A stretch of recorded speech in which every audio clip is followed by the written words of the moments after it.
I always thought like I'm not good enough because I didn't go to art school. I'm an outsider. So I never really took myself seriously. I was just like, oh, you're doing it for fun. But at the same time, I was like, how do I break through? How do I get taken seriously if I don't have like a formal art education? And how do I show at galleries and like museums? So there was always a struggle of like trying to figure out, am I good enough? So I was really questioning that a lot. Do I really need the credential to say I'm an artist? I'm Cynthia Alberto. I'm a weaver.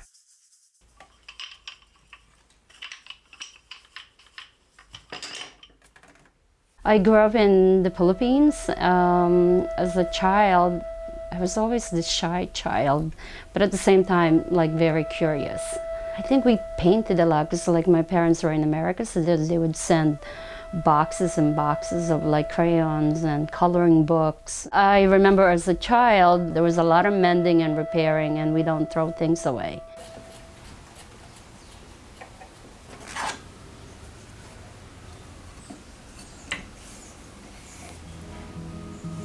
When I moved to America, I was 13 years old, and art was never really the big push. It was like, okay, how do I support myself? That was always been what my family, said to us. You need to find a job that's gonna make money, it's gonna pay for a house, and make sure that you're well taken care of. So art wasn't a priority. I studied computers. I worked for Merrill Lynch. But then I wasn't happy. I was like, okay, there's more to it than this. Maybe there's another journey. So I left that job and worked for the Village Voice. Letting go of computers and letting go of the income was very hard to do in the beginning.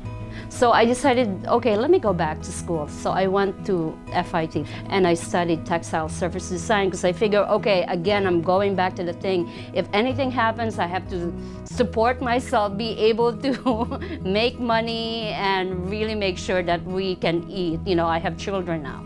And then I like somewhat validated myself. Oh, now, okay, I have a diploma.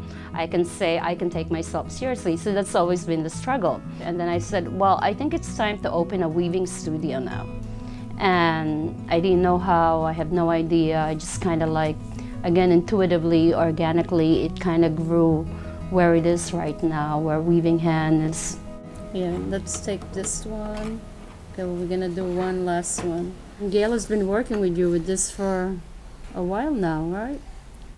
I added the healing arts program like 5 years ago, where we work with government agency. We used weaving as a healing, not necessarily clinical, but a way of interacting with one another, where we go to different sites or they come to us and we weave to heal, meaning that like we use our hands, motor hand skill, up and down, really a lot of coordination and a lot of conversation. We really need that right now where we are, where technology is really somewhat taking over. And I don't disagree with technology, but I think we need to learn how to balance it. Healing arts is really very dear to me because it healed me. Weaving healed me and my family.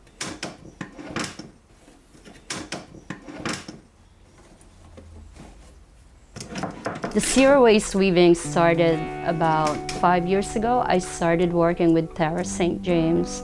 So we started weaving her fabric scraps. We made fabrics out of it, and so that's how kind of like it developed, and we still work with her. So they collect all their fabric scraps and we make a zero waste fabric for them.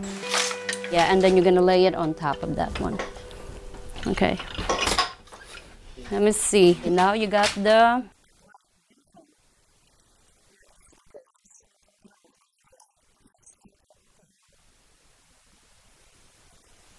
I really think that we should all take responsibility. One of our main goal is like if you have fabric scrap, don't put it all in the landfill. We could weave it for you. Yeah, so I think we need to be more conscious of that and take responsibility of what we put out there. I can't talk for everybody, but I know for me it was a slow process. And then when I realized that it could make an impact to other people, and then it kind of like open the door and I could share it with everybody. But I think I think now we are really consciously aware that we need to speak about all these issues. So the artists are all making a platform and a voice that everybody can hear about climate change, gender, race, colonial mentality, decolonization. So these are all new narratives, new words that we are all processing. I think the younger generation have a whole different take of where we are right now. So we have to unlearn and relearn what we know before to make sure that we can have a better place. It's chaos right now, but I think out of chaos there is order. So I always want to be positive that like all the chaos that's going on around the world, yes, we can be really negative about that and be angry and very, but we need compassion and we need to have hope and we need to have love to make sure that the chaos in everything that's happening right now will have an order, and that's what we can hope for.